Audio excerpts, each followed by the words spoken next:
The most important part of cyber law exclusively dealing with data privacy or data protection, and also the Information Technology Act is consequently governs cybercrime. So cybercrime is the most important topic and scenario at present world over. So, in this lecture, we would like to discuss about the international scenario relating to cybercrime. So, as the internet becomes an essential part of daily life from online shopping to business operations and communication, cybercrime cases have surged globally. Criminals exploit system vulnerabilities to steal personal data, manipulate financial transactions, and disrupt critical services. Cyber criminals target individuals, businesses, and even government systems, leading to significant financial losses, data breaches, and security threats. As it is very important to know and protect ourselves against the cyber crime. We can avoid this by use of secure networks, frequent updating of software, and not to engage in activities that may appear suspicious online. Cybercrime, especially through the internet, has grown as the computer has become central to every field like commerce, entertainment, and government. Cybercrime may endanger a person or a nation's security and financial health, and all these we tossed in the field of giving introduction regarding cybercrime and its very nature of cybercrime that we found in relation to network services and also in relation to computer networks and computer systems.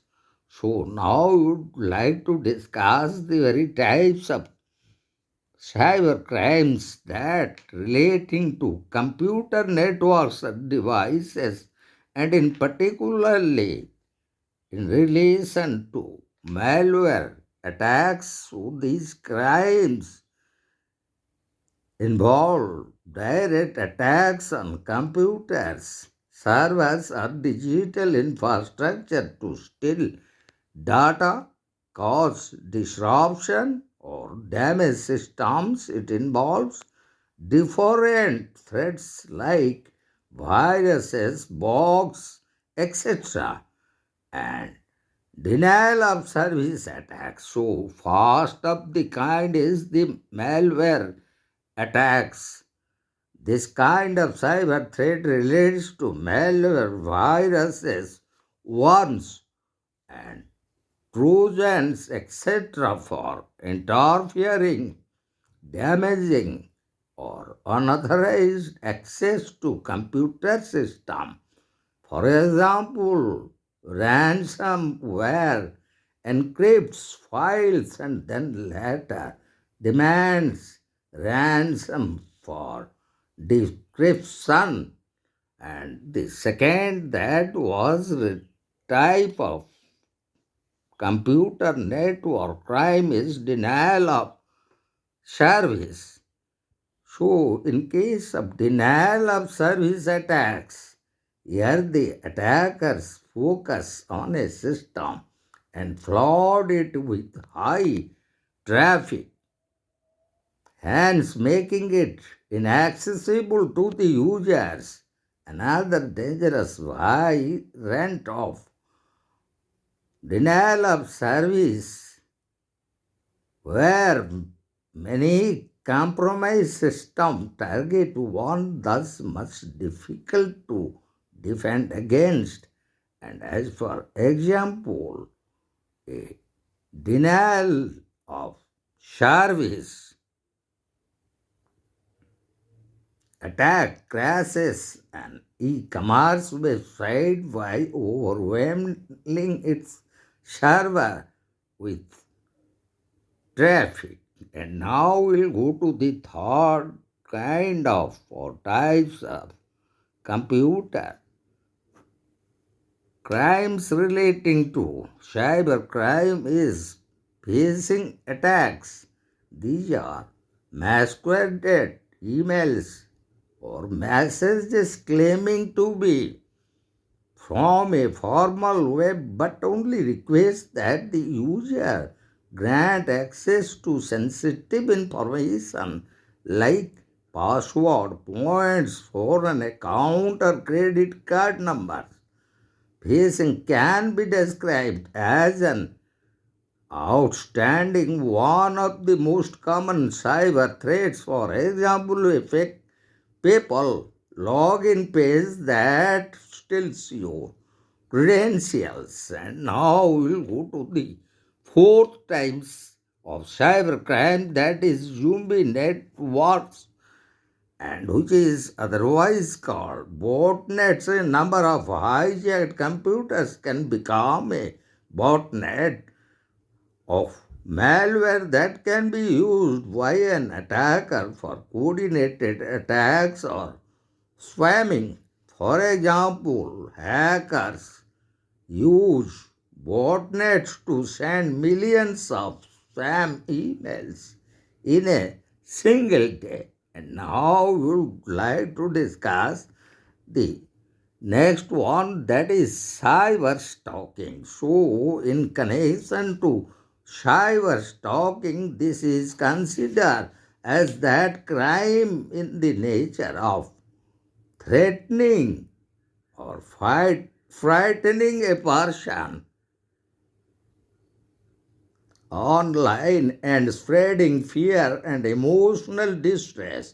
This can be termed as involving threats, constant monitoring, or receiving repeated unwanted messages. For example, sending threatening messages to a person via email or social media.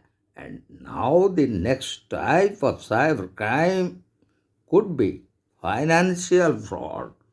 This is an example of a cyber crook manipulating the victim online to proceed with stealing money such as fake investment opportunities, hacking a business email and using someone else's credit card details.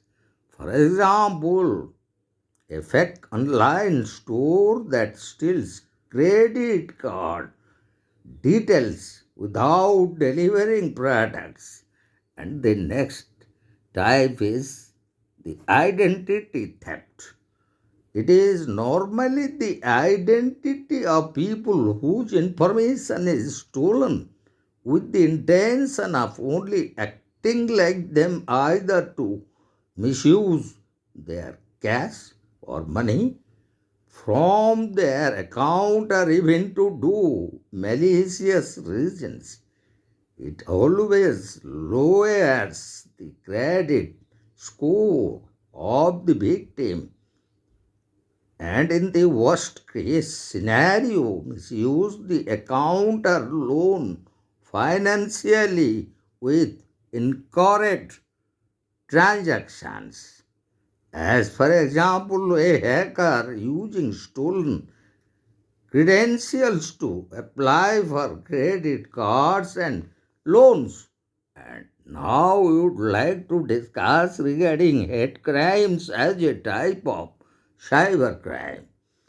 And it is otherwise also known as online harassment, when people use the internet to discriminate against a particular person based on his or her racial background, gender, religion, or whatever, which can psychologically disturb the harassed person. For example, cyberbullying campaigns that target individuals based on race, gender, or religion. And the final type, that is the last type of cybercrime, that is intellectual property theft. So, intellectual property theft refers to the theft of copyrighted content or business secrets through the internet, thereby financially and competitively hurting individuals and companies. For example, a software company illegally using another firm's source code to create a competing product. And now we will discuss certain other examples of cyber crimes that we found, in particularly cyber terrorism. So, cyber terrorism involves using the internet to carry out violent threats, disrupt essential services, or spread fear among people. Cyber terrorists target critical infrastructure, government systems, or financial institutions to cause panic or damage. Cybercrime, which includes a wide range of illegal activities that exploit the internet, computer systems, and networks for financial, political, or personal gain. And here, exactly, for example, a cyber terrorism could be examined as such: hacking into power grids or communication networks to create widespread disruption. And now we would like to discuss regarding ransomware attacks or cyber extortion. Happens when hackers attack websites or computer systems and demand money to stop the attacks. They threaten to keep attacking unless they receive a large payment. And as for example of this, a ransomware attack on a hospital system, blocking access to patient records until a ransom is paid. And now we would like to discuss another important cybercrime, that is cyber warfare, which is when countries use computers and networks as part of their battles. It includes both attacking and defending against cyber threats like hacking and spying. For example, a government hacking another country's defense networks to steal classified information will fall under cyber warfare. And now we would go to another important type of cyber crime, that is internet fraud. This type of fraud occurs when someone tricks others on internet to steal money or private information. It involves hiding or giving false information to deceive people and covers many different illegal actions. And as for example of internet fraud, we could cite a example, and that is a scam website pretending to sell products but stealing users' payment details instead. And the next important cyber crime is cyber stalking, and it is also otherwise called online harassment. So, cyber stalking is a form of online harassment where someone sends threatening messages or emails to a victim they know. If the stalker feels it is not working, they may also start following the victim in real life to make their life more difficult. And one example of cyber stalking or online harassment would be an ex-partner repeatedly sending threatening messages and tracking a victim's online activities would be considered as cyber stalking or online harassment. And the next crime would be the financial fraud. And financial fraud as a cyber crime is committing by the cyber criminals, stealing personal and financial data to commit fraud, often fake bank accounts or make unauthorized transactions. Phishing attacks are one of the most common methods used to take victims into providing sensitive information. And for an example of financial fraud, we could cite a phishing email pretending to be from a bank asking users to enter their login details on a fake website. And the last, that is falling under cyber espionage. Cyber espionage as a cybercrime refers to hacking into government agencies, businesses, or corporations to steal confidential data or trade secrets. It is often used by competitor business or state sponsored hackers. And as for example of cyber espionage, we could cite a company stealing another firm's product designs through hacking. So now we would like to discuss the very impacts of cyber crimes, and in that connection, first we would like to discuss financial losses as an impact of cyber crimes. The fraud and theft can cause great losses not only for the given organization but for individuals also. And the second impact of cybercrime is reputational damage. Some people may realize that reputation becomes an issue. They may lose depending on the legal outcomes resulting from lawsuits. And the third most important impact of cybercrime is operational disruptions.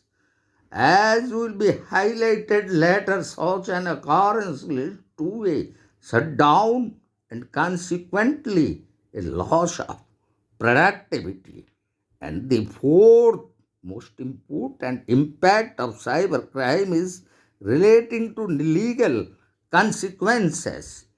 In the cases where clients have been involved in some legal cases or even regulatory fines, they may have to go through another page of legal activities.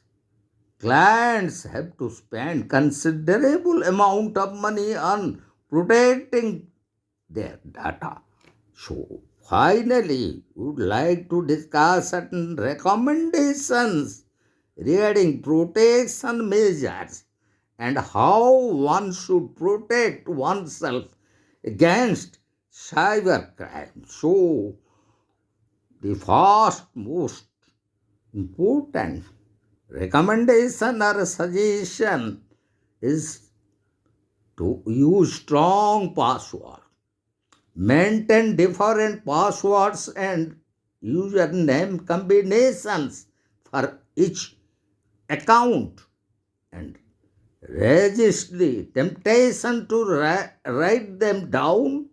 Weak passwords can be easily cracked using certain Attacking methods like brute force attack or rainbow table attack, etc. So make them complex.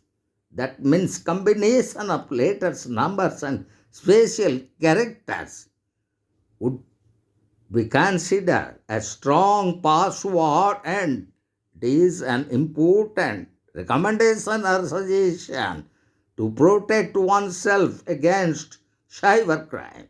And the second most important recommendation or suggestion is to use trusted antivirus in devices. Always use trustworthy and highly advanced antivirus software in mobile and personal computers. This led to the prevention of different virus attack on your devices. And the next most important recommendation or suggestion regarding protection of oneself against cybercrime is that enable two-factor authentication, so that authentication activate two-factor authentication on your accounts for an extra layer of security which requires a second verification step. And the next recommendation or suggestion to oneself protect against cybercrime is keep your device software updated. Whenever you get the updates of the system software, update it at the same time, because sometimes the previous version can be easily attacked.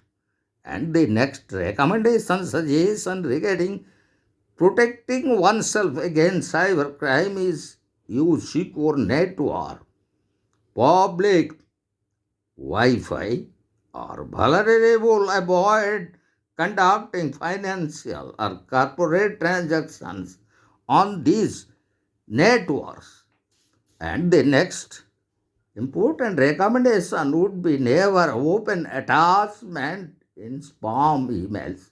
A computer get infected by malware attacks and other forms of cybercrime is via email attachments in spam emails. Never open an attachment from a sender you do not know. And finally, the last recommendation to want to protect oneself against cybercrime is that software should be updated. Operating system should be updated regularly when it comes to internet security. This can become a potential threat when cyber criminals exploit flaws in the very system. So, now we would like to discuss the conclusion that is made regarding cyber crimes in international scenario. Computer criminality forms part of the threats that bring a clear threat increase to personal computer use, businesses, and governments. Enumerating the types is of cybercrime, the challenges that are there, and taking preventive measures. One is in a position to minimize the impacts of these threats. Despite all of this, there are a lot of issues which remain to be discussed as the technology advances faster. This simply means that one has to be alert and be sensitive to the new world of threats that are accorded to the cyber world. So, in this lecture, we almost discuss about what exactly cybercrime means in the very introduction to cybercrime in its international scenario. Then we have discussed the various types of cyber crimes committed through computer networks and devices such as malware attacks, denial of services, phishing attacks, zombie networks, cyber stalking, financial fraud, identity theft, hate crimes, online harassment, and also those cyber crimes relating to intellectual property theft, and also the different kinds of cyber crimes like cyber terrorism, cyber extortions, and cyber warfare, internet fraud, cyber stalking, financial fraud, cyber espionage. And also we have discussed the various impact of cyber crimes such as financial losses, reputational damage, operational disruptions, and legal consequences. And finally, we have also discussed regarding those recommendations and suggestions made to one to protect oneself against all kind of cyber crimes. And finally, also we have discussed the very conclusion relating to cyber crimes in its international scenario aspect. So, in our next upcoming lecture, we would like to discuss the United Kingdom cyber laws, the United States cyber laws, also the European Union cyber laws.